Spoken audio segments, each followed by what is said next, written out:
Call the... No, 8:30. 8:33.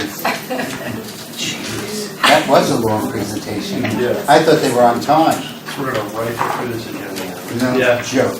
Okay, I call the regular meeting of the F&B committee to order. I'm going to go through some things real quick, only so we can get them done. The first two items, 1913 and 1914, we already voted on in April. I asked Jen for her write-up that she gave to the Board of Finance, and I'm going to cut and paste as much as possible and thank all the members of our committee that worked on that.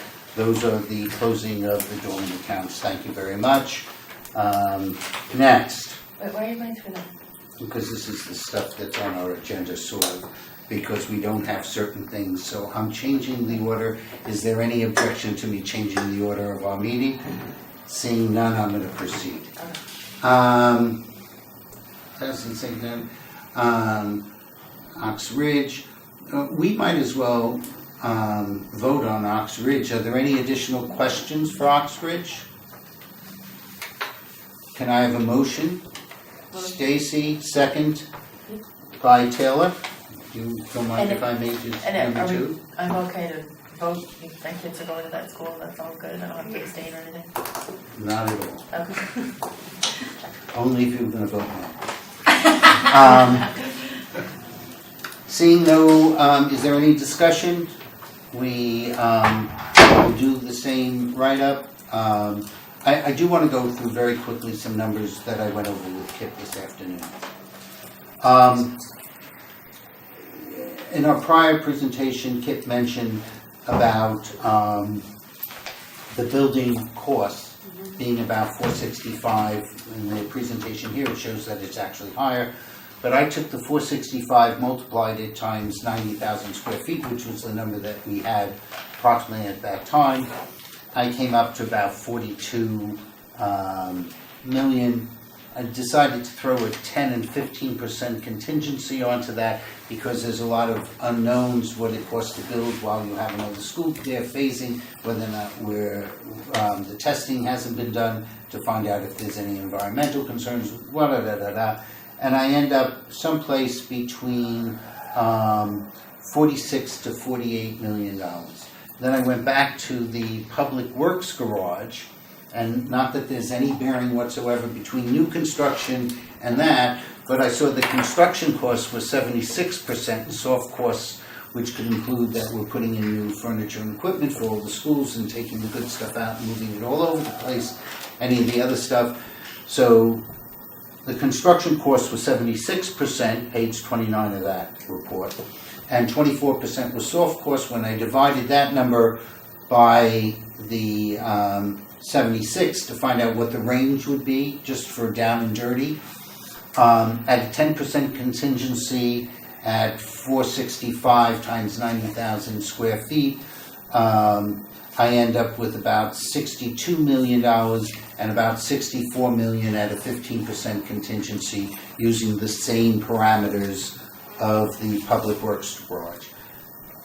So within range, basically, of looking at it a different way, and I went through these numbers with Kip, looking at a different range, for a high level down and dirty, the $63 million appears reasonable based upon the information that we have now.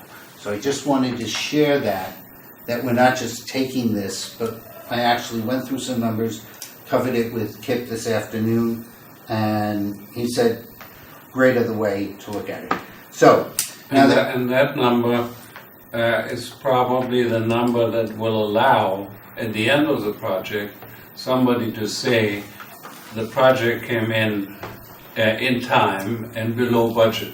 Yeah, I heard that today. That's how it always works out.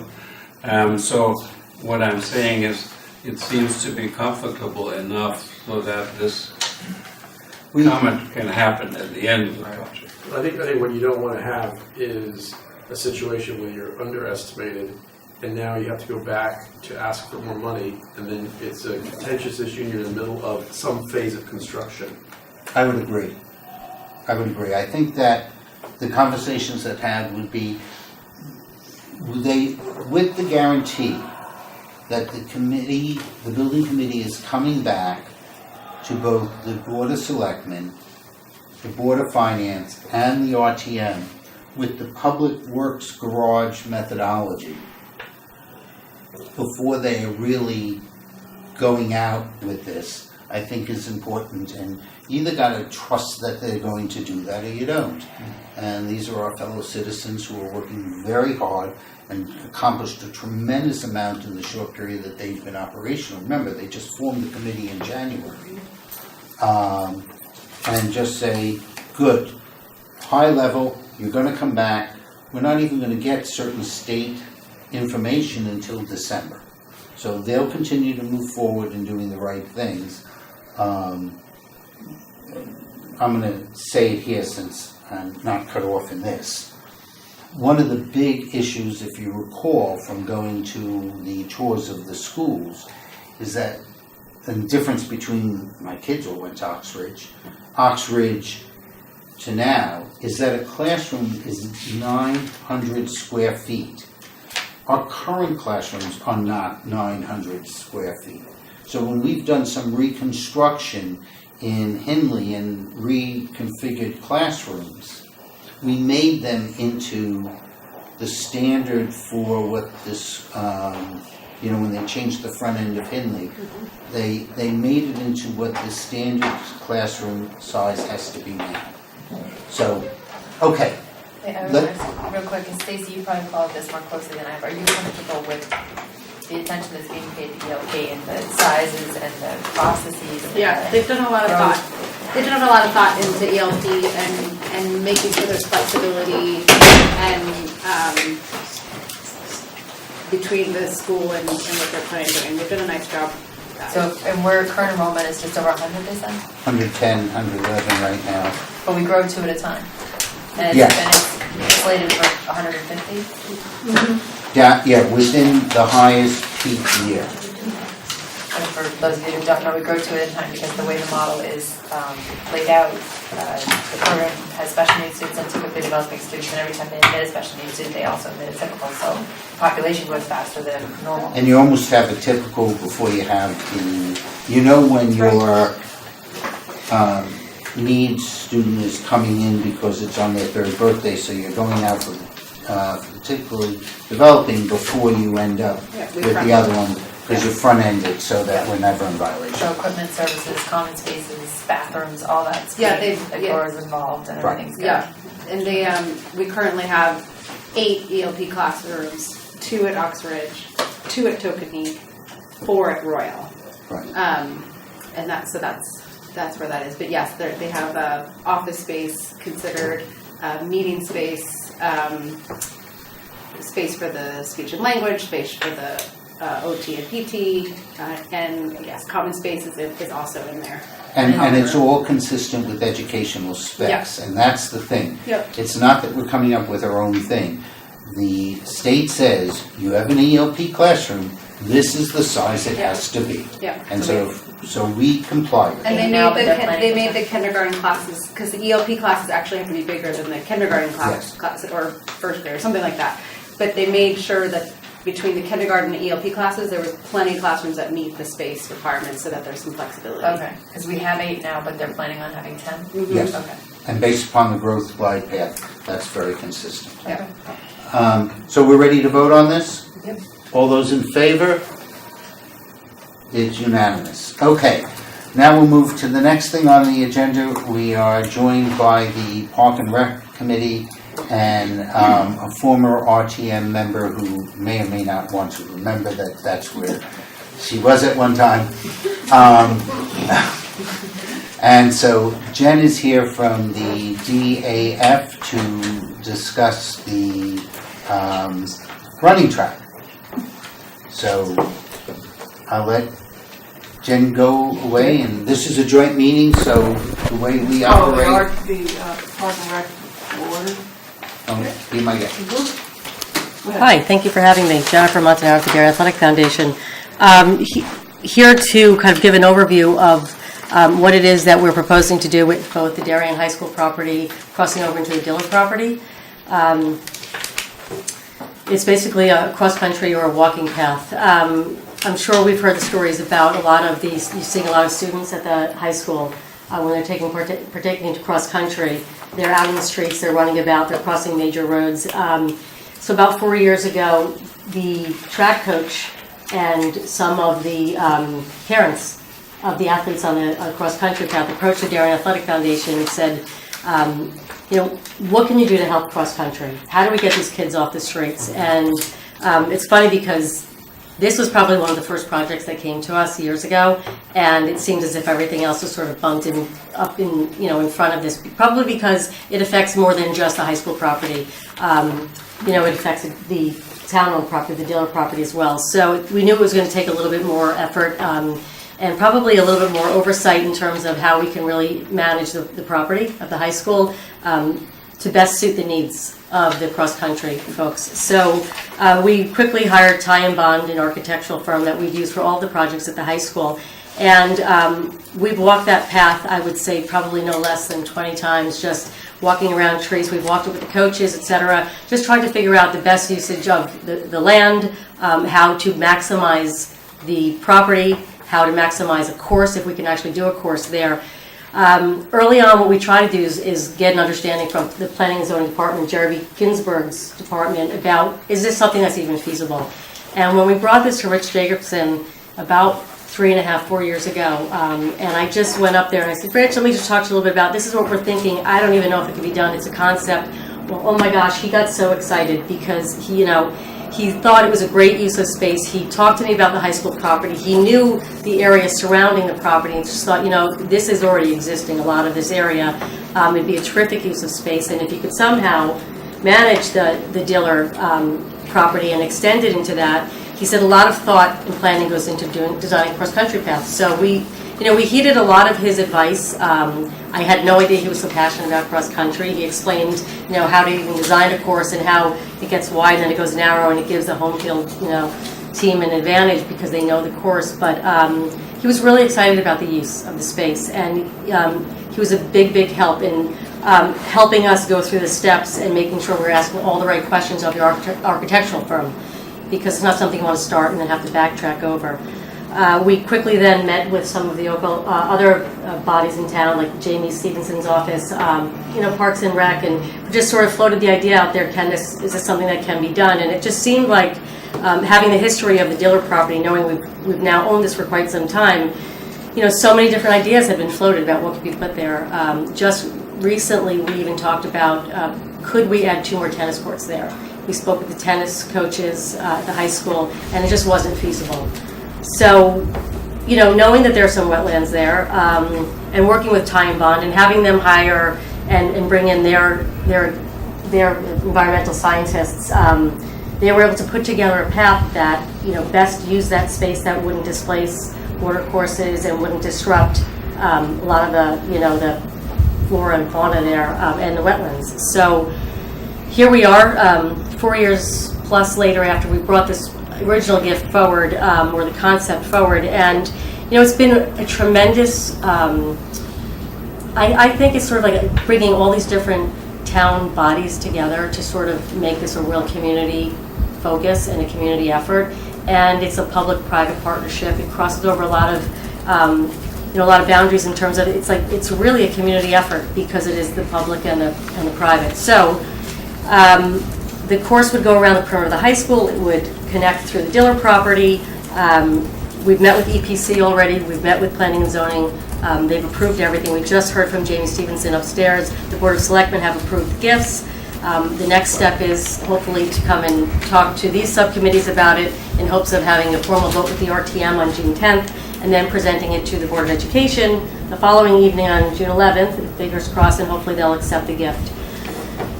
Jamie asked me what would happen if the Board of Education didn't accept the gift. My answer was, hey, we're half full type of, I'm a half full type of person. And, we had a lot of suggestions from the Board of Education over the last couple of years. And, anytime that they do make a suggestion, we really are thoughtful about it. Is it something that's going to, help the project? Is it doable? Is it feasible? So, you know, any suggestion that's come our way, we've really been very thoughtful about it. We've brought it to Ty and Bond, our engineers, if we needed to. So I really feel like that we have just crossed our T's and dotted our I's with this, and we're hoping that they will accept it. So the contingency plan, if they do not accept it, is there is none. So this won't go forward as a gift. So our hope is to educate your groups, to answer as many questions as we can, be very truthful and honest and forthcoming about it, and hopefully you'll agree that this is the best use of the space. So with that, I've talked a little bit about the engineers. The cost of this is anywhere between $200,000 and $300,000. We've got the cash in the bank already. We've been pledged this money. It's been there for quite some time for this project. And we talked about a little bit about the construction, and because we know that it's a very narrow path, there will be no large machinery that's doing this. It'll be all, you know, hand machines and it's very labor intensive.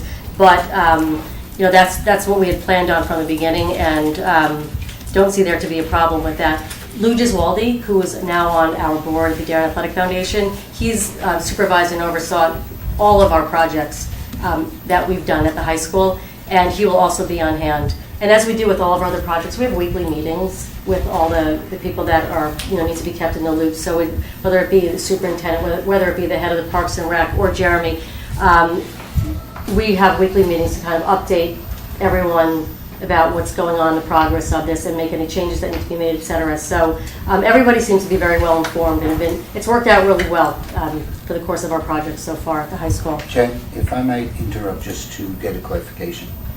Lou has worked on the other project. If I'm not mistaken, he almost acts like the construction manager, if I'm not. Yeah, that's correct. And so that's important because that is his background. Absolutely. And number two, as several people have said on any of these projects that we do, having a strong, knowledgeable construction manager on these projects makes the project work much better. So Lou comes in with a very strong reputation, both professionally and what he's done to the town. So I think that's an important point for everybody to hear. The other thing is that we have collaborated on all these projects with Mr. Bothwell, who's also lives in town, and he's been there on the project, and we've hired him to actually do the work. And you know, it's really important to hire local people because they have a vested interest. The last thing that they want to do, obviously, is to do a shoddy work and risk their reputation. You know, so we feel we've just assembled just the top people that we can in terms of overseeing it and actually doing the work. And we do it right. We don't cut corners. And if we have to spend a little bit more money on something because it's the right way to do it, then we do. And I think that's pretty evident from the projects that we've done at the high school thus far. Let's see. So I had mentioned Lou Giswaldi will supervise it. He'll probably report to the executive director of Parks and Rec, also the superintendent of the schools, and because they do have final say over about the construction, et cetera. So we've got over $1 million of cash in the bank, so we're fully funded for this. We're able to do this. The questions about who's responsible after the gift is donated, both Parks and Rec and the Board of Education have, they have responsibility for their own portions of where this running path is to be used, and the control and the parameters of it as well. So maintenance for the path on the Diller property will be performed by Darien Parks and Recreation, who, I'm a resident of Darien, I just think they do just a terrific job in maintaining what we have. And that includes like yearly maintenance of vegetation, anything that might be encroaching on the path. If invasive species were to come onto the path, they would then be responsible for removing those and mitigating that as well. So, and maintenance on the high school properties by the Board of Education. Can I just stop you just for a second right there? So really what you're saying is that the town, it's still the town's property. Diller. Yes, Diller. Yes. Yeah, Diller's Diller's, part of it. So no matter, you give this gift and these things are done to it, but still, it's the town's property and the town will take care of it. Absolutely, yeah. Care, custody, and control stays at the school, and it also stays at the town. We don't own this, it stays with you. So we're anticipating the annual maintenance jointly would be between $4,000 and $5,000 maybe, and that's basically replacing some crushed stone that might have been displaced, that sort of thing. And I'm going to jump in just, being that that was the estimated amount, I sent emails to both Kate and to Board of Ed Chair Tara Hoffman to confirm those amounts. And I have received back, which was discussed previously, from Mike Lynch to Mike Feeney to Tara to me, what the Board of Ed thinks it's going to be, which is minimal. And also from Pam on the Park and Rec side. And so the $4,000 to $5,000 total cost is what both of them confirmed to be reasonable and being able to be handled by both groups. So Jen, is the 4 to 5 per property, Jen or Jack, or total? combined, total. It's, the difficulty is that to a certain extent, but the Board of Ed cannot accept gifts that require significant after costs going forward. And quite honestly, we don't like that happening on the town side either, all right? But the estimate is about $1,500, which is minimal, and they could have actually been doing that to just keep that part of that thing anyway, so it's not necessarily going to be incremental costs. So I got that from the Board of Ed side, and on the town side, there's another issue, which at least a couple of members who are sitting here, I wrote an email to Lori, who is the Park and Rec Commissioner, which was titled, "Is Dilla Going to the Dogs?" Which is basically because currently the Dilla property does allow dogs to run around off leash, and the Board of Ed does not. But once the gift is accepted, then it will be discussed at the Park and Rec Commission. There will be signs up. My response to that was I have a very, very smart dog, but currently he cannot read.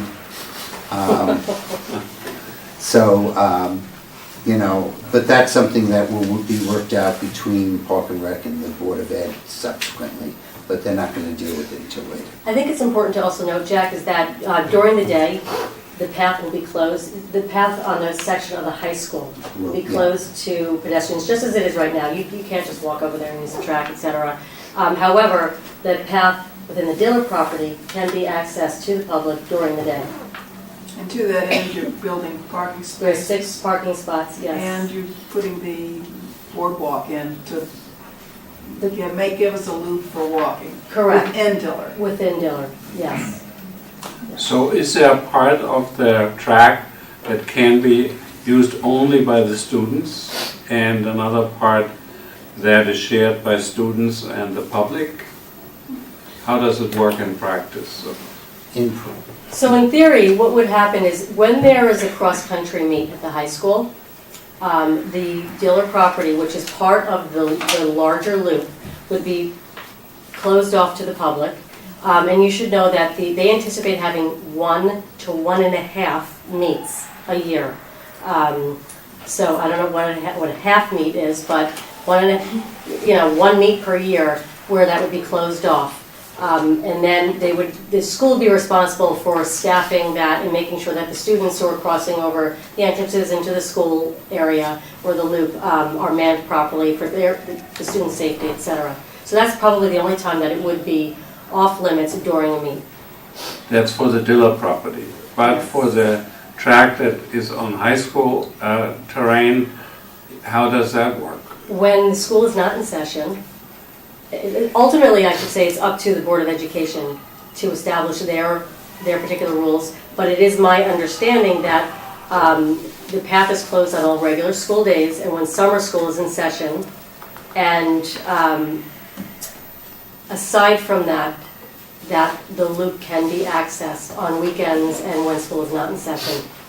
They're really responsible for their own timing of that. I don't know if that means, after the teams have practiced, they haven't really made that public yet. Yeah, They'll figure that that's one of the out, things yes. that they get you, but that's Right. consistent with at least my preliminary understanding. So that the dealer will still be accessible to the public when the school is not in session. Then the full track may be available, and not in session does, summer school is considered in session. Hey, Jack and Adele, one question regarding maintenance. Thank you for that diligence on that. At the EPC meetings that were held on the Diller property, Time Bond confirmed that there's 2 culverts that are being installed to allow the water Right. courses you described to be uninterrupted, which is terrific. Culverts require regular maintenance, silt builds up. Time Bond noted that there have to be regular maintenance as part of the Parks and Rec, in this case, maintenance protocol. So I don't know if that was built into your conversation. I think that I think what they were talking about in the 4 to 5, I mean, it's basically, if I'm not mistaken, like stone dust. It's, Yeah. you know, Gravel, yeah. so for what's going down there. So it's to, periodically, you're gonna have to throw down some more stone dust, making sure that the vines that are already there aren't starting to grab people that are walking and drag them into the wetlands and that. But it's to maintain the integrity of the path. There are going to be other costs to Park and Rec. As I mentioned, once you put people there, and we have 6 parking lots, parking spaces, as well as a neighborhood, and all of a sudden one's going to need to have a waste disposal there, which means somebody's gonna have to go there and pick up the garbage in there. So those are incremental costs that are gonna be associated with opening this up, but those have not been quantified. I bring it up not No, I necessarily think it's a from a great cost point. perspective, but from a protocol perspective. Time Bond at that EPC meeting made it clear to preserve the integrity of that water course, which the Yeah. design is bent over backwards to try to accommodate. Right. It goes out the window, there's no Yeah. regular maintenance. It's I would maintained on agree. those 2 culverts. I would agree. Sandy? Just a question, for the, thank you for the track, having a cross-country daughter that was on the streets. And what is the percentage of the course that's on the Diller property compared to the Boardette? The dealer property really is just kind of extends the loop, it's a passage. Do I know the exact percentage? No, I don't. But it's on 50%? No, Yeah, gosh, right. no. No. Yeah. Yeah, it's very small, it's really small. Less than perhaps one, Yeah. off the top of my head, I recall if you got 20% or not. The That's total, if, the total track, Jen, will be how long? It's 6,070 feet across both properties. The dealer property is 1440. Thank you. Thank you. Case? Thank you so much. We're super excited about this project. Do you know off the top of your head how many students we have currently in the cross-country program at the high school? When I first presented this a few years ago, it was well over 100. Yeah. Yeah. What did you ask? Sorry. How many students we have in the cross-country program? Over 100. Quite a lot. I was just wondering, with the wetlands on the property, is this trail in its entirety going to be usable at all times that we would hope it would be usable? Yes. Okay, it's not too wet or... No, that's why they have the culverts. It's just like, they're just like most natural surfaces, I guess. When it's a little bit spongy, it's going to be spongy, but they felt as if they've done this path around the areas that would be best suited to withstand this. And I think also once that area is used properly and the invasive species are out, because that was part of the EPC, and it becomes actually a feature for our town, and no longer sort of like a dumping spot. Between that and between the area of the Board of Ed's property, once it starts to get maintained, I think that it will probably alleviate. A lot of things get backed up when there's a lot of junk sort of washing downhill and all. But this is higher than the fields. It's a higher plane. And I'm not an engineer, so please don't But I know that there has been talk about this, and I don't recall which meeting it was at. And it said once these areas are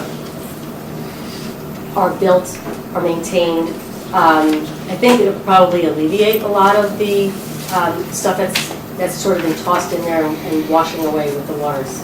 Because we have the culverts, because it's a controlled, more of a controlled area.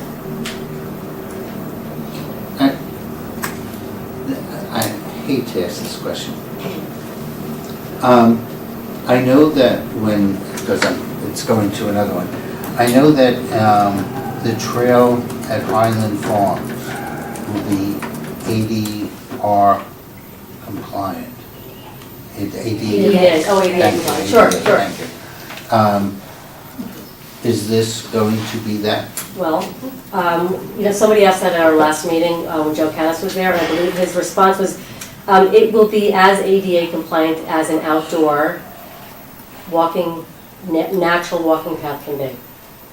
Fair enough. There will be no, cement, no blacktop, none of that, so. But neither, we're not having. And there will be one handicap parking spot out of the 6. Okay, so then Right. one's anticipating that it would be. Right. Any other questions? We can both vote in here and make it a lot easier.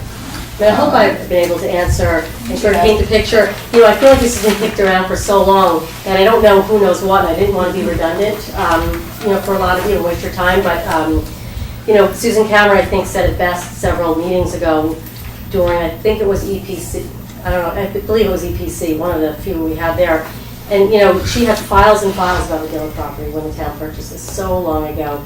And, she just had all these different ideas, right, of what should be there. Should it be paddle courts, should it be tennis courts? They talked about a dog park, they talked about, and it just seemed as if finally we figured out what the needs were of our town that worked with the plan of conservation and development, what was, one of the top priorities in the town's list of what they wanted, and the open space and usable space, and it just seemed like it was a perfect fit because it's really not disruptive. In particular, if you ever see a cross-country path, there's not any noise going on cross-country meet ever.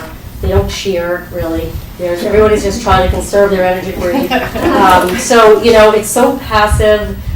It's a sport for life. And, it just seemed to work really well without having to put any sort of pervious surface in there that's just going to be disruptive. So we're hoping that everyone is as excited as we are to be able to give something like this that's really be beneficial for both the students at the high school and our townspeople in Darien. Adele's, I'm sorry, Russ, so. I do have a question. The wood plank path that goes out from here out to Nutmeg, is that also considered part of the running path? No. That's just the walking area. So where is the connection over here off on Roten Avenue? Yes. Supposedly there's going to be a connection to connect to the DHS path. Yes. Okay, so they're crossing the road. They're crossing the road. So when there is a meet, that's when the school is responsible for manning that. Okay. And we've spoken to Chris Becker, the athletic director. He's aware, he brought this to us, this is how he's going to do it. They wrote a plan for it. So ultimately that resides on the Board of Education to make that decision, but that's always been a big concern. Right from the very beginning, 4 years ago, that was the top concern, is what about the safety of the kids running around and crossing those. So that would be maintained and manned by them. So coming off of the Nutmeg, on the other side of the property on Nutmeg, where does it connect up on the high school property? Do they go up the road, in other words? No, it goes from around, Nutmeg. All right, so if you're coming the back of the school, I have the large drawings also. It's, where the varsity softball field is? And then there's a field to the right that they cross over. It used to be a softball field, but now it's a regular field. Well, there's a running path back there. Okay. And so what they do is they come out and then they'll cross over Nutmeg. They'll go across the street and then there'll be a turn going further into the Diller property, come through the Diller property, make a loop, and then go back around over near Roten where they would have it controlled. Okay, And so then, it's going to go that way. Yeah. Okay. So it goes that way, it goes along here. I just want to say one thing. I was chairman of the Park and Recreation Committee for many, many years, and many, many projects came in front of us. And it was from a swimming pool to tennis courts to dog paths to this, to that, the other thing. And unfortunately, this never came up at that time. But I do think that this is a very well thought out project, and I think it's the best thing for this piece of property. As long as it's still under our jurisdictions, it's because it's, you know, what was I gonna say? It's a park. It's a park and now it can be used. Yeah, So it's still under Park and Rec's jurisdiction. absolutely it is. Jen, can I ask you a question? First of all, thank you so much for all your work on this for a long time. I appreciate it. And I had a child who also, she did 2 sports, but she did track and field also. So I love that sometimes it's always about our big stick sports. And so I love that we're getting a little cross-country action in here too. My question is, and I know that the police commission are the ones who decide on where these parking spaces are. The 6 spaces, one's handicap and the 5 are. I know, like it wasn't town, they were the ones who voted on it. Not where they were, but because it had to be within the town property, not the Board of Ed property, because of the whole usage during school hours. So you should know that we first were asked to somehow draw in 15 spaces, and it got knocked down very quickly to something that was a little more manageable. So it's on Nutmeg. Nutmeg. Like, is it halfway down the street? Like, I know the street well. So, you know, how far away is it before you come in and do the turn to the athletic loop? You know? I would say it's, yeah, I think it's Well, in the middle of Nutmeg. It's like, there's a notch in That's off what of I'm asking her, the, so it's not like they're right there on that street. They'll be notched in, but it won't Right. encroach into any of the wetlands area. Well, I wasn't even, I mean, obviously I'm concerned about wetlands. I've seen more kids blow out tires swinging around the corner right where that street bends, and there's a Right, sewer right there, right. and they all blow out their, I've seen multiple cars blow out tires. So I was just a little worried about, you know, just potential for issues with, but they're going to be, it's over on the other side. There's no sidewalk on that side, so it's over on the other side. No, there's a sidewalk on that side. No, There is a It will be sidewalk. a- It'll They're jut going to in. be, but it'll jut in. Oh, no, you're right, there is a sidewalk. But all I'm saying is there is a I get sewer it. halfway down Yes, I know. that those kids Yeah. hit that. And again, I know that those guys weighed in, but I'm Right. just, that's my only concern. No, I It is what understand it that. is. No, I totally understand that, especially inexperienced drivers Yeah, and late for school. the juniors and soon to be, Yeah, I understand, and somebody else had made, that's a valid concern, you know, and we did, that was voiced to the police commission. Ultimately, they've got the control over how it gets, like, policed, you know, and signage and whatnot, but someone did bring up a good idea. I think it was Susan Cameron again, God bless Susan Cameron. She said, you know, maybe speed bumps, right? But that's not something that we're able to do but it's certainly something that's worth Well, that's a good talking idea. to the police about, and see, can they toss in a speed bump on that street, just to, you know, if that's a concern. Okay. I mean, I think it's great, I thought it was a great suggestion, whoever said that, so. And then they'll blow out the mufflers. I do want to do one thing and then we can start our votes. This is a usually unusual procedure for a gift this large. Usually we would have had a Board of Selectmen and a Board of Ed approval before it comes to the RTM. In this particular case, the way and P&Z and the EPC and every other alphabet we could throw in there. The Board of Ed resolution requested that all the other boards do approval before they're going to vote. That's part of the reason why they're going after us. Otherwise, we would typically wait for their approval, and it really doesn't matter in this case. So I just wanted to add that so nobody would be concerned that, wait, they didn't vote on it, and they're voting the very next day. So, if you guys are ready to vote, since you're Any the other primary, questions from Park and Rec? So I think we're gonna be voting on the Diller portion. no, you're voting on the or whole thing, the whole resolution. Okay. And we vote on the whole resolution. Okay, a motion to approve what we just talked about, thank you very much. So running that? Yes. Portion of the, okay. Second. All right. Yeah, I'll make a motion. Thank you. Second. All in favor? Nope. So, wait. One abstain. Okay. That's why I didn't see that. Okay. While they're doing counting, could I have a motion to Let me move? finish, actually. All opposed? And abstentions? One abstention. And First. I move? Yeah, you move. Stacy moved the last one. Stacy can second. Any other discussion? All in favor? Hoorah. Hoorah. Thank you very much. Thank you, Jen. Thank you, Jen. Thank you. Takes care of that. Before we move on to the next thing, I know this is deja vu all over again, but does anyone want to rediscuss Highland Farms improvement, or can we stay with our other vote? I'm good with our April vote. Everybody's good with the other vote? That's done too. Okay. Park and Rec, you guys are more than welcome to stay. But you're welcome to go. Because we have some bad people here. Oh, sorry. I thought we were moving. Come on back, Cheryl. No. Pull it on up. When we do joint, we do joint.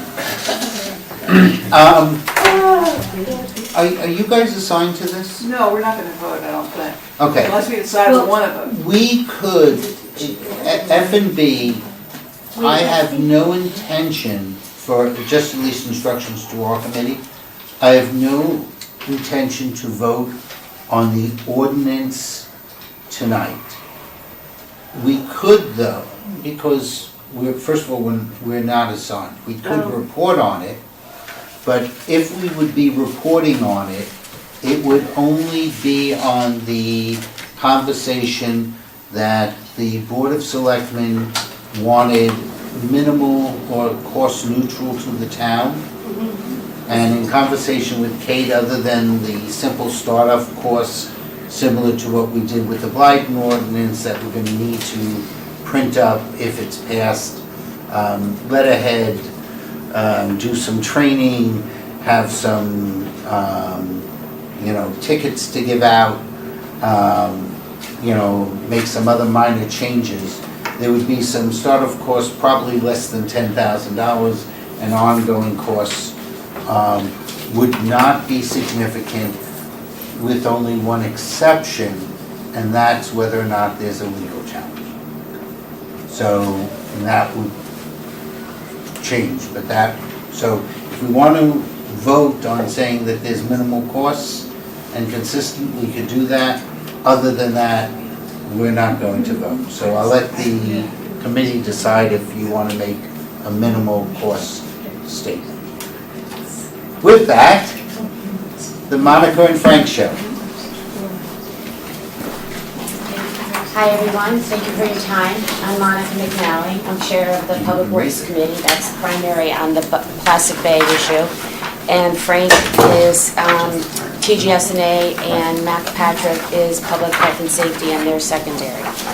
So what I wanted to do tonight, the reason that I'm here is because this is on the agenda for the June 10th, next Monday meeting. And I'm hoping to get in front of any questions or concerns you might have to help that meeting go a little more smoothly. This is the last item on the agenda, and I don't want y'all falling asleep on me before we vote. So, I'm not going to go into how we got to where we are. I'm going to just start in with what the ordinance actually is. You have a copy of it in front of you, but I think I have an easier way to look at it rather than reading all of that. So the purpose of the Darien ordinance is to reduce bag waste by encouraging residents to bring their own bags when they go shopping, to end the use of single-use plastic bags, and to switch to paper bags that are 100% recyclable and made from at least 40% post-consumer recycled material. Customers are you are always able to bring any type of bag that you would like into the store. You can bring your Stop and Shop bag into Whole Foods if you want. Stores are always able to offer an incentive or a rebate for customers that bring their own bags. There are exclusions to the ordinance as far as types of paper bags or plastic bags. It's included in there, but I'll give you some ideas. Newspaper bags are exempt, dry cleaning bags, garment bags, packages with multiple bags, like like you can buy pet waste bags or garbage bags for your kitchen, kind of, those are exempt. Bags that are in the grocery store that you would use to pick up for your vegetables or your fruits or your croissants or whatever, those are exempt. Checkout bags that are used by government food assistance programs such as SNAP are also exempt. The Board of Selectmen will designate an environmental compliance officer that will be responsible for investigating the complaints, issuing warnings, issuing citations, and submitting an annual report of these activities to the Board of Selectmen by January 31st of each year. As far as citations go, you will first get a warning. The store will first get a warning, not people. People never get warnings or fines. The store will get a warning, and then if nothing changes after 60 days, they will get their first citation, which will be $150. Any citation after that will be $250. This money goes to the town of Darien. And no establishment can have more than one fine in 7 days, so they're not going to get a fine every day. So the ordinance will go into effect, it will begin to go into effect, the Darien one, on January 1st of 2020. At that time, any store that's over 10,000 square feet will no longer be able to distribute single-use plastic bags. I was going to bring one, I forgot, I'm sorry, but you know what they are. Those flimsy, those really thin bags, right? They're about 1/2 mil in thickness. So stores over 10,000 square feet as of January 1st will not be able to distribute those. They will be required to distribute the compliant paper bags that I just mentioned, the 100% recyclable, etc.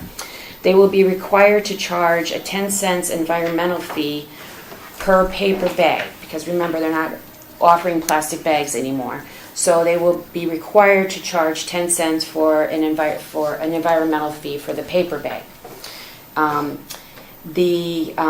gets to keep it? The store keeps the 10 cents. Customers will be required to be notified of this either verbally or by a sign in the store.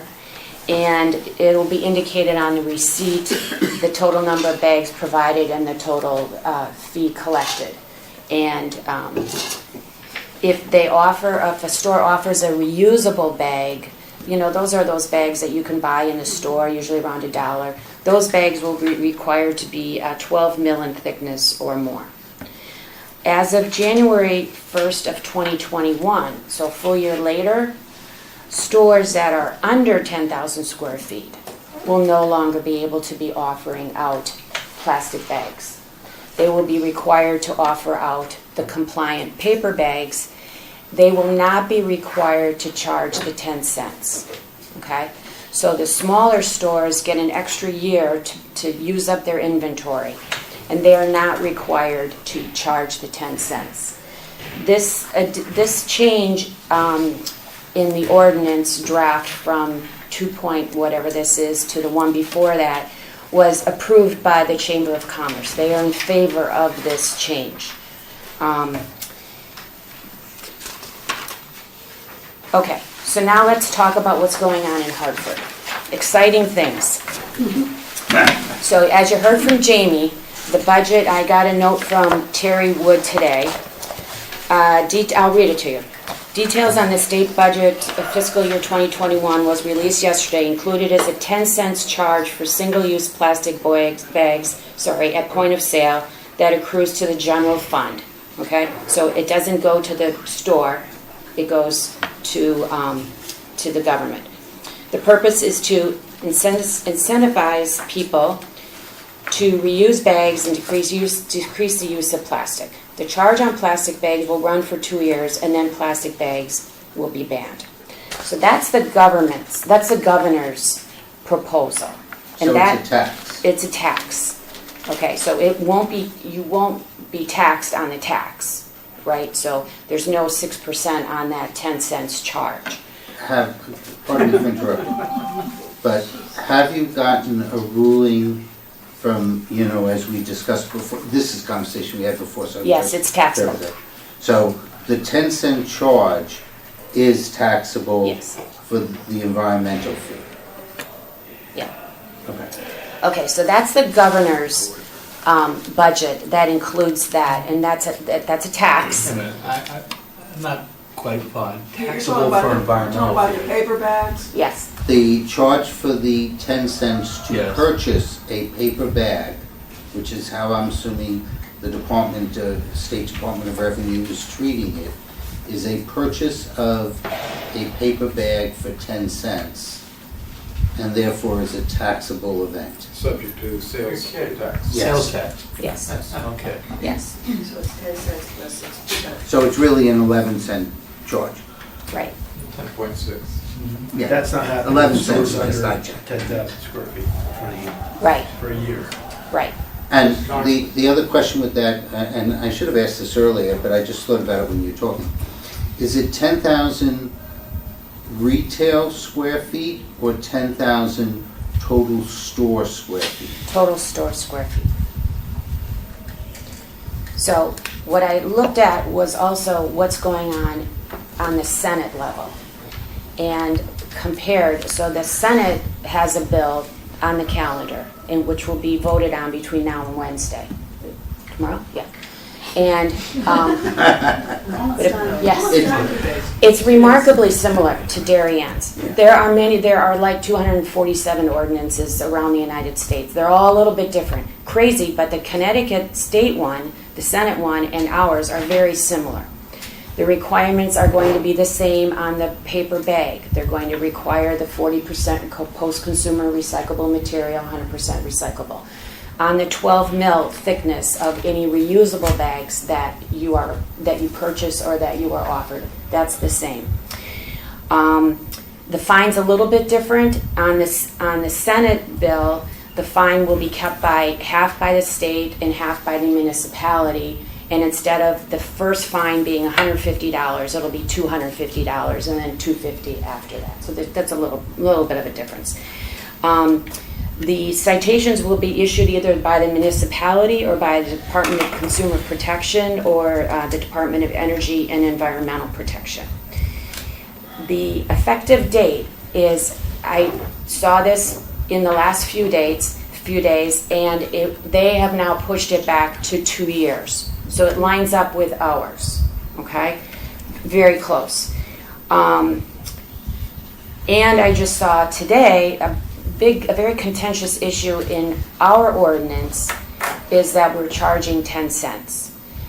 The state is now, the last amendment that I saw, they will charge 10 cents for paper or for plastic. So it's, or plastic, yeah. For their first part? For the first part, until they're banned. Oh, okay. So, just keeping track of the I town know. ordinance and the state laws. Yes. Is there, I think one version of the ordinance I'd seen a while ago was, there's like a preemption kind of concept that if the state weighs in, then it preempts what the town can do. Is that right? Or how do the two coordinate? I don't know how it coordinates as far as what the governor is doing, but as far as the state and municipalities, there's nothing in there that prohibits a town from passing or enforcing their own ordinance. Because remember, there are lots of towns in Connecticut that already have an ordinance. You can have your own ordinance as long as it's as restrictive as the state.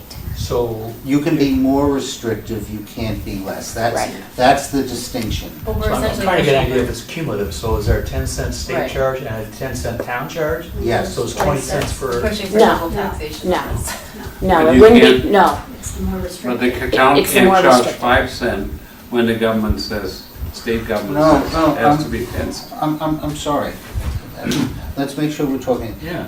When the state implements a 10-cent charge, which is a tax, for paper bags, at first they're gonna be doing plastic.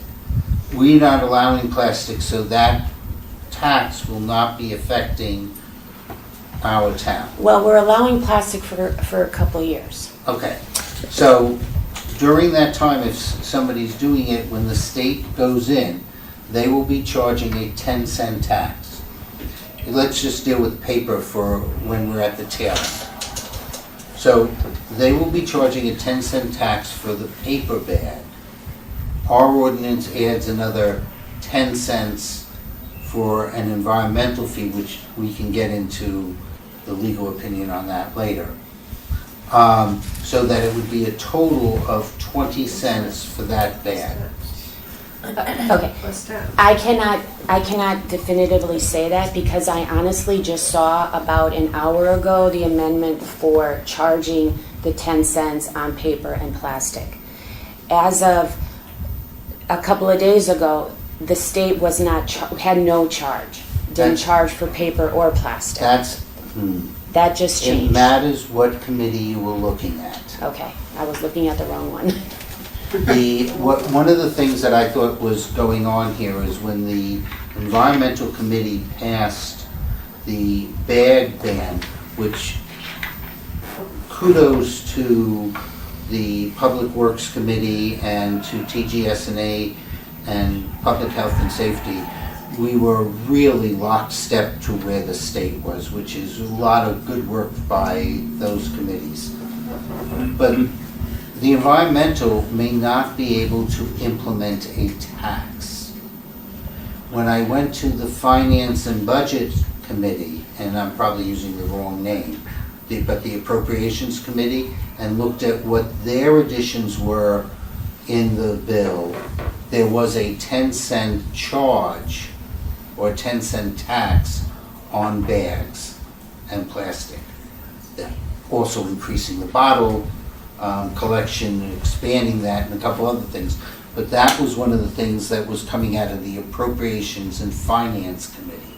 So I think what happened is that the two now are getting merged, because the environmental may not have been in the position to implement a tax that can only come out of the state committee that's allowed to tax. And how is F&B involved in that?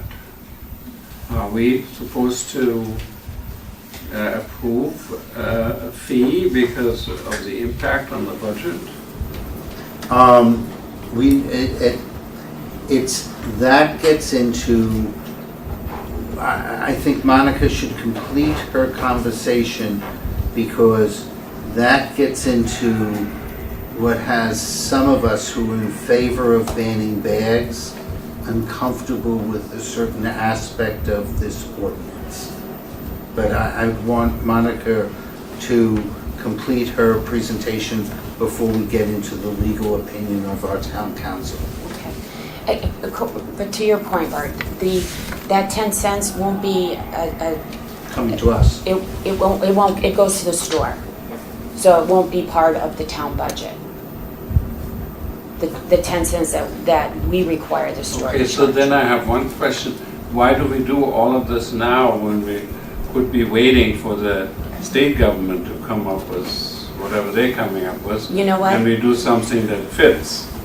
That is an excellent question, and we were asked to work on this. We've been working on this since November.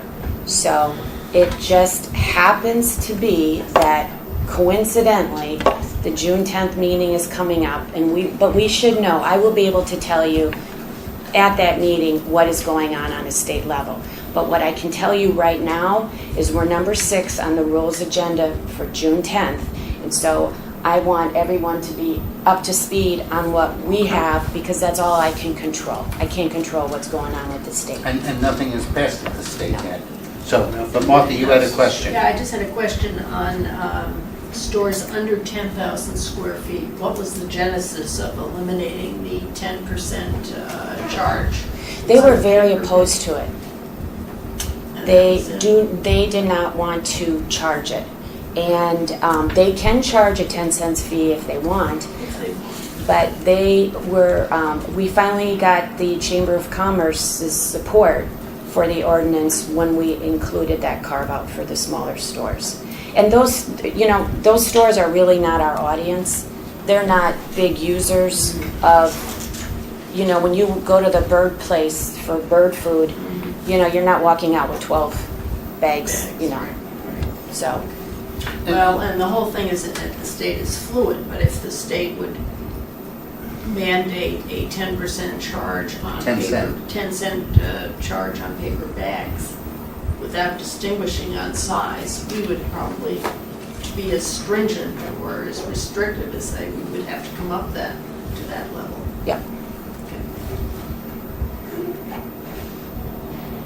Any other questions? Are you finished or? Yeah, I'm finished. Okay, because I just had a question about the, I'm trying to envision who is monitoring this and how frequent. Is it sort of spot checks? And what's the cost to the town to do that? Right. How to monitor this? I don't know that. This is, I'll try my best to answer that based upon conversations with Kate. The ordinance allows, and the town can, it's almost like out west where you deputize a whole bunch of people to join the posse. Mm-hmm.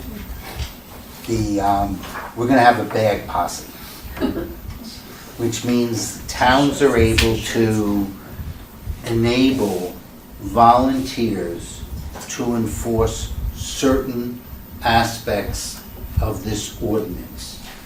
There will be training. They will be covered at a minimal cost because we checked Kate and I know Frank's also had the same conversation as has Monica. They will be insured. So while they're doing their posse work, should they end up getting into an accident, I know I have attorneys here. Should they get into an accident, the town will be covered, all right?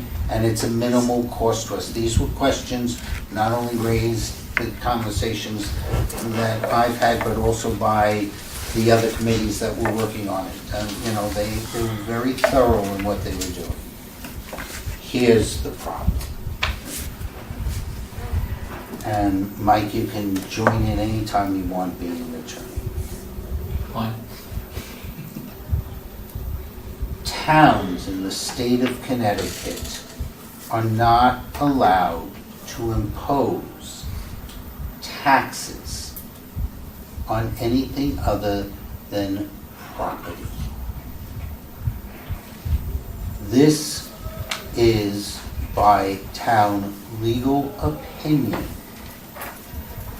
considered a tax and therefore could be challenged. And when I have been told that Stamford and Norwalk have done the same, if you read Stamford's legal opinion, they raise the same point. And it's my understanding Norwalk didn't even bother asking their legal opinion. In addition, the comment that I'll make, because now Alabama has done it better, just because other people pass bad laws, as Alabama will hopefully find out with their abortion law, doesn't mean we should do the same. And the courts, if it goes to court, will probably deem this to be a tax. In addition, Our proposed statute to be a tax. tax, Even though yes. the money's going to the store and not to the government. Yes, because we're imposing it, and that brings the second part up of whether or not government is overreaching by entering the marketplace and dictating what a fee should be. Government can do things for the general welfare of its people. Hence, we can go and say, cars now need to have seat belts, which that's what we're actually thinking, could be the Commerce Clause. That cars can have seat belts, but the federal government didn't dictate what the cost of each of those seatbelts should be. That was market driven. So you can do things and impose things, and we have every right to ban bags in this town. And I am all in favor of the ban.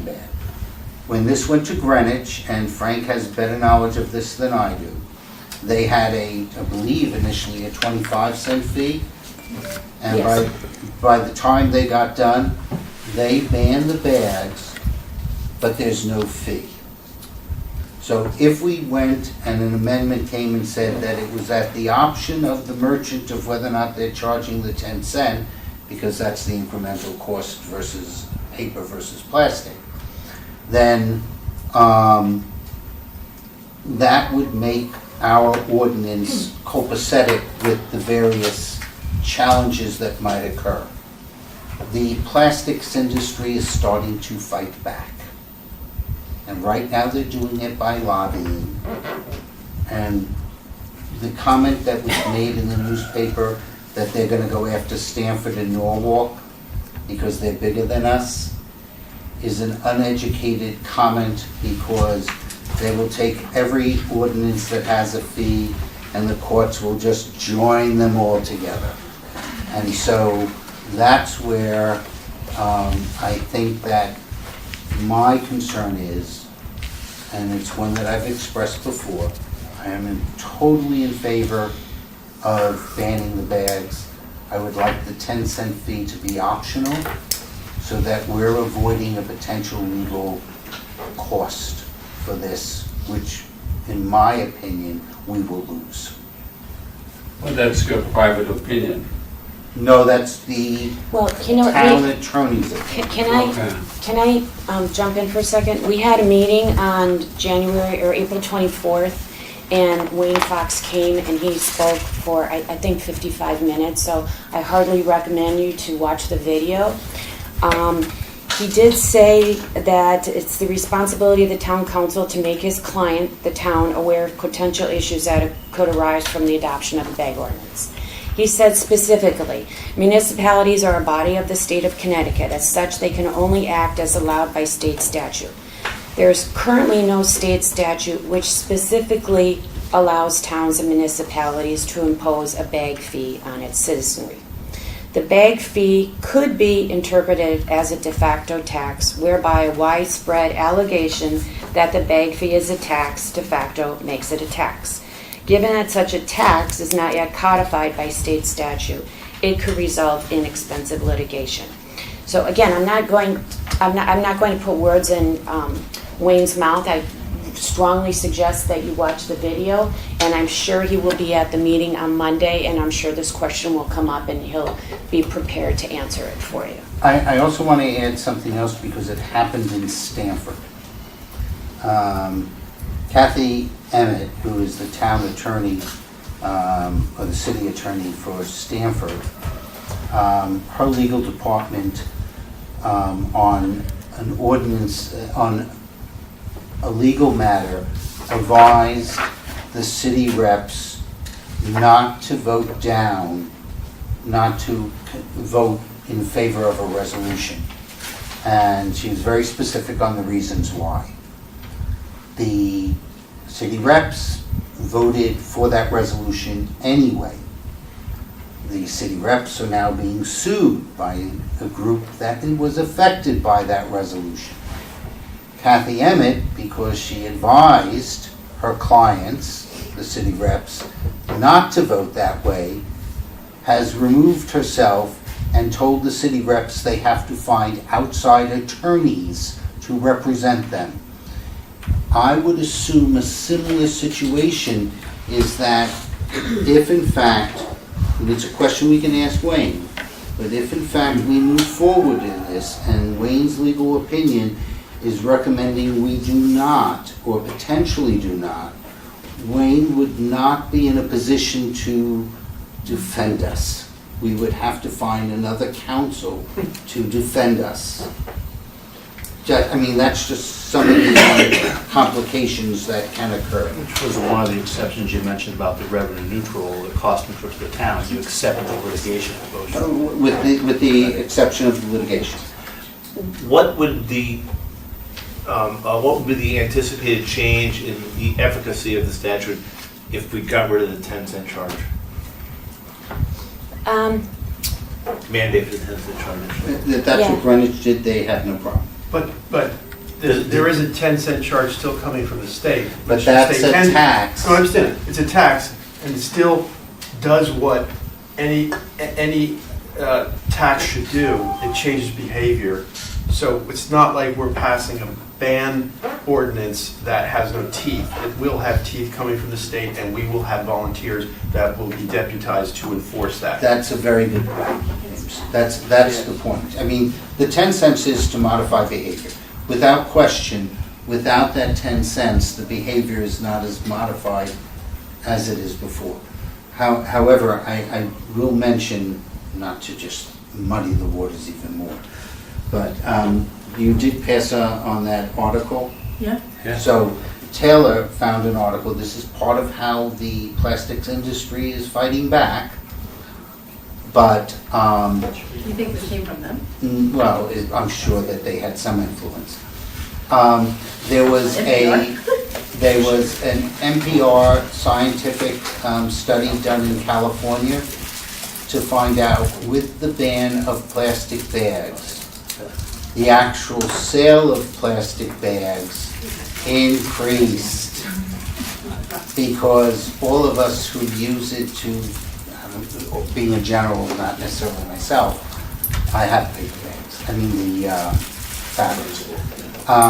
People use it for their waste paper baskets, their dogs and everything, and so you don't have it. All of a sudden, people are buying the bags in the store to compensate for the fact that you don't have those bags, and so they end up in the same place. I'm still in favor of banning bags. Even though paper bags, it says are worse for the environment. Yes, the paper bags cost more energy than the other, but I have cloth bags and I actually get my 300 uses out of it.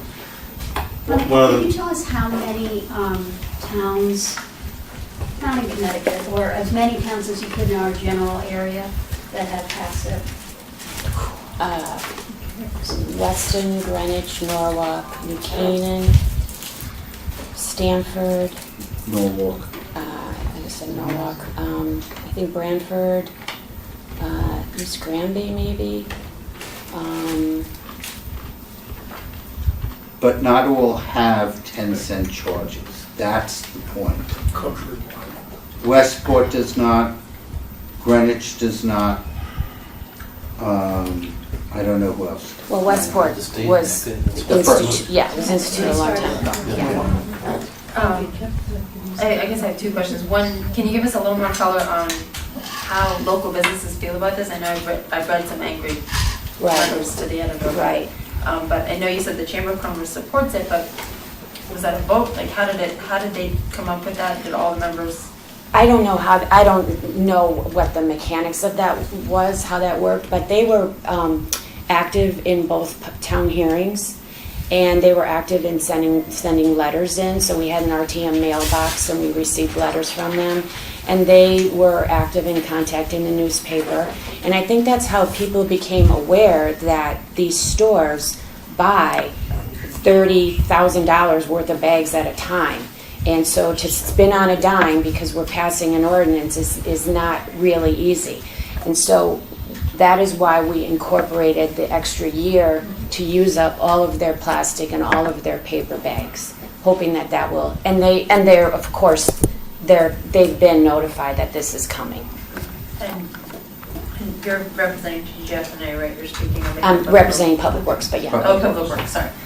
So, I mean, I understand we're on the agenda, and that's probably not changeable at this stage in the game, but why aren't we just making a motion to table this until after we know what happens at the state level? You know what? I think we'll know by Monday. Yeah, we should know what the final vote is, but it still doesn't, I mean, I think from my own perspective. The issue that will be discussed on Monday, the biggest issue is going to be to charge the 10 cents or not to charge the 10 cents. I don't know, Mike, if you want to opine on that a little bit. Well, I'm kind of just building what you're saying. My biggest concern has all been about this de facto tax issue that Wayne evidently advised us on. I think I wrote a letter, I did write a letter to that some effect to, after I think some conversations, to the RTM website expressing what I'm expressing now, that I'm all for the public policy, the health and safety principles behind the ordinance.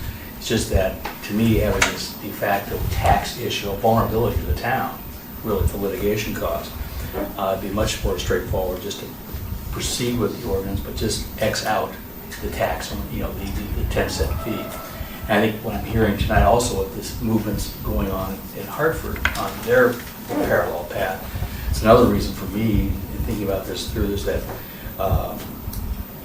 that we should just forego having a 10-cent fee in our ordinance and let the state do the heavy lifting on that. That's just what I'm hearing tonight. And you know what, that's our committee, my committee, Public Works, was not unanimous in their vote on this, and the 10 cents was the sticky point. And I think that the proponents of the 10 cents really feel that it will change behavior, and that you will not just go to paper, you know, as a default because it costs you 10 cents. So if the Senate bill passes, and I have a feeling on that, if that passes, then I think the proponents will be satisfied that there is a 10 cents charge being included. Some people might say 20 cents is even better. Believe it or not, there are people like that will say that. I had somebody on my committee that wanted a $1 charge. So, but if the 10 cents is included, but it comes from the state and not from us, it solves a lot of problems because It solves the whole problem. it solves Yeah, a but whole here's- lot. Well, my sense was until we had the update James, tonight go about the ahead. state was No, I'm saying, go ahead. okay was that if those in the chamber who want the 10-cent charge, then this seems to be more elegant to leave that up to a market force. Don't have it set by ordinance. Let them, if they want to charge, let them charge on their own. Don't mandate it, and then let it roll out that way. And they have their way. They're not charging under the cloak of an ordinance. That's all. Yeah. It gets See, us then out. on the flip side, then you have the Palmer's establishment that is very pro charging the 10 cents because they feel that they'll be at a disadvantage to the larger stores who can absorb the 10 cents more easily than they can. So there are many voices to be taken into account. And that's why this is as complicated as it Before is. Cheryl, James, you had I just something want to to say then, say, Cheryl. as a practical matter, I totally understand you think that the state will have made a decision by the time we are the RTM vote.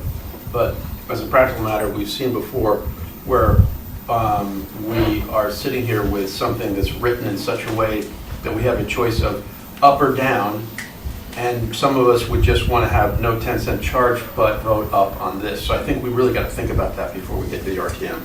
I can speak to Wayne if the committee would like me to ask him to have something prepared to modify the ordinance without a 10-cent charge, or at least write that it can be, I've always believed it should be optional, because I don't want stores to be at a disadvantage where, because we've banned plastic and it costs them more money, that they cannot recover some of their costs.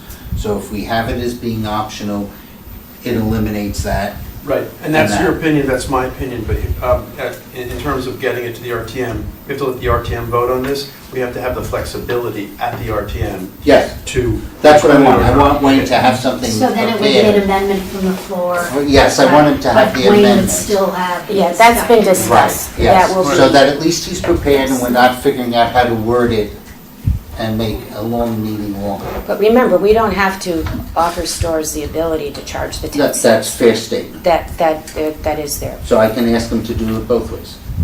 That they I'm can sure do that we would love anytime. it. Yeah. Can't tell you. I think Cheryl. that's separate. Sure. Yeah, do the stores know about this 10 cents from the state? Have they been informed about this coming down the pike here? You know what? I'm learning every minute of it. I know, you've done a lot of work, and I commend you for it. It's, you know what, it's not set. Have they been informed that the state is looking at this? Yes. Okay. My thinking is the same thing, on not charging, because if the state's gonna charge 10 cents plus tax, so let's say it's gonna be No, 11. that becomes the tax. That's the tax, okay. Yeah. Well, I got a little confused there for a Ours would while, be 10. but anyway. 10 plus tax. We wouldn't need, and we don't charge the 10 cents, then we wouldn't need the environmental Right. compliance officer, which would be another expense to our town.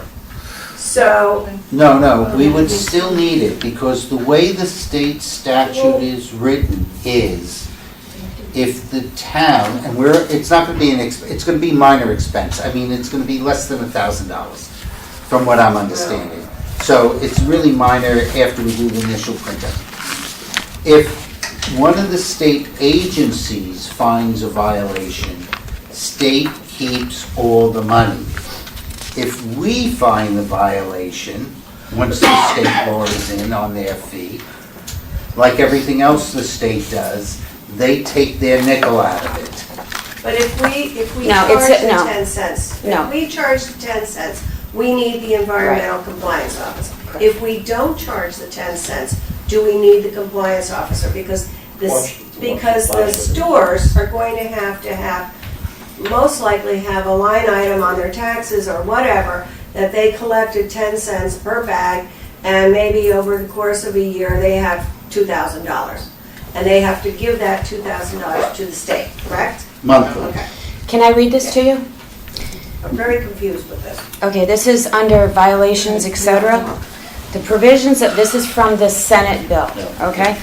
The provisions of this section may be enforced by any municipality or health district and any agent of the Departments of Consumers Protection and Energy and Environmental Protection. 1/2 of any fine imposed by a municipality or health district shall be retained by the municipality where such violation occurred. Which is what I said, they're gonna take their nickel. So, Check. To go back to F&B, I mean, I'm all in favor of it for one reason, especially because it raises the awareness of the people about environmental issues elsewhere, not only with the bag, but everywhere else. But as far as F&B is concerned, yeah, we seem to be all of one mind that we support the ordinance, provided, however, that we know what the state is up to, because we don't know how these 10 cents work. So what are we supposed to do now? We're not secondary on this, we're not primary on this. we're not anything on We're not this. anything on this. We're just asking questions right now as RTM members. Right? The F&B has no, you're not going to go up there and we took the sense of the We're not meeting. going to, no, we said we would not report, but I asked the members whether or not they thought, I mean, obviously I've been following it and some other members have been following this throughout, but I think that this is an important enough ordinance, and quite honestly, it's not often that I say that another committee meets more than F&B, but I think Public Works has us beat this year on the total amount of time that they've put in. And I thought it was important enough for the committee members to hear this, not for the first time, on the floor of the RTM, which is why when Adele and I spoke, we continued to invite members of Park and Rec, because this is an important ordinance that may have some questions on it, and there can be some areas that are confusing, and, so I wanted to give Frank and Monica the opportunity, and really, you both have done a great job on this. So the ordinance that Donna sent you is the ordinance that you'll vote on. It is the same as what's in this yellow packet. The front page is kind of a cheat sheet to help you, right? Because, I've been looking at this a lot, but you haven't. And so I'm hoping, just like Jack said, that this, kind of refreshes you and gets you up to speed a little bit, and then when you look at the summary, that might help you some more. And then if you have any questions, you can call Jack. No, I'm just kidding. You can call I'll give you Monica's You can speed call me. dial, and her email. Or you But- can email me, okay? Right. But yes, you've done unbelievable work on this, and you should be Thank you, applauded Monica. for it. Oh, Taylor, do you have Taylor. Really quick, what's the rationale behind the A item of the stores will be mandated to offer a minimum of 12 mil thickness? That's really thick, right? That, you know what? Yeah. That is really thick. There's only one other town in Connecticut that has a 12. And actually, we are the only state in America that has a 12. But that is what the committee wanted, and I lost that battle. But why? I mean, I don't understand. I think it's a great idea, Is and it I'll tell more you reasonable why. because it's heavier? Number But one, it's physically out of the it's trash cans, like- it's consistent with where the state is. Here's what happened in Stanford, because I was following this as it went through there. Their initial ordinance had 1 mil size, and then they amended their ordinance, and stores had bought bags consistent with the first ordinance, not the second. So it added cost to businesses, which nobody likes to any store to do. Monica's ordinance is consistent with where the state came out. Congratulations on Well, that. we didn't know where the state was at that time, so I can't take credit for that. State followed you. But there you go. But I will say that in Connecticut, it varies from 2 1/4 mil to 12. And I think, and actually, remember when I told you the governor's budget had the ban on plastic bags? They're banning plastic bags that are 4 mil or less. So that's considered worse for the environment than a Yeah, thicker one? and so the concept is the thicker bags you'll get more use out of them, and you'll be less likely to throw them away. And It's a big gamble, don't you think? I think we could have achieved the goal with a smaller number, I'll also add for. but it's a democracy, and So, and it's with no charge, right? So Stop and Shop would have to hand out 12 mil. No, they'll charge you. Yeah, charge. They'll charge you. I mean, that's, if you're They do it now. traveling in California, I mean, that's, if you're buying those bags, they charge you. And the keep other it. thing to understand, back when this Wait. ban first came, Yes, we were very good recycling. It is clogging the machines now. no, That's it's not why true.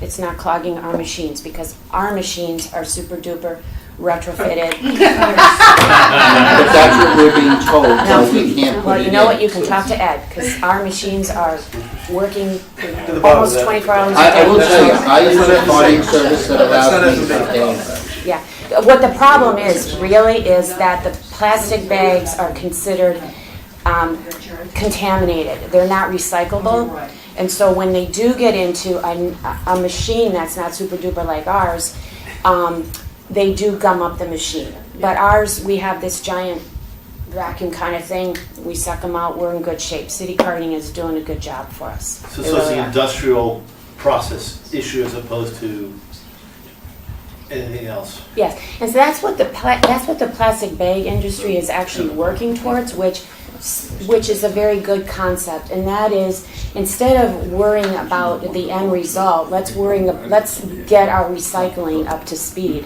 so that we can recycle these garbage bags My understanding from what I've seen in the press is that this is as much of a market issue.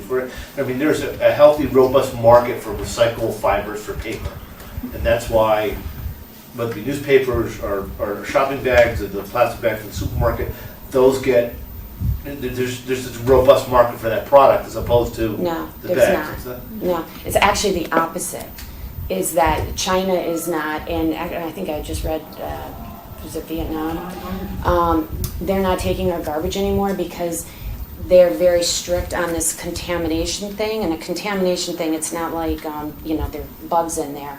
It's that you have the wrong products. So some people are overly enthusiastic when they're recycling and do more harm. So if you don't know if it's recyclable, don't put it in the bin, because it wrecks it for for the carting company. Like pizza boxes with oil stains should be thrown out. Yes, all pizza Because- boxes regardless should be thrown Because out.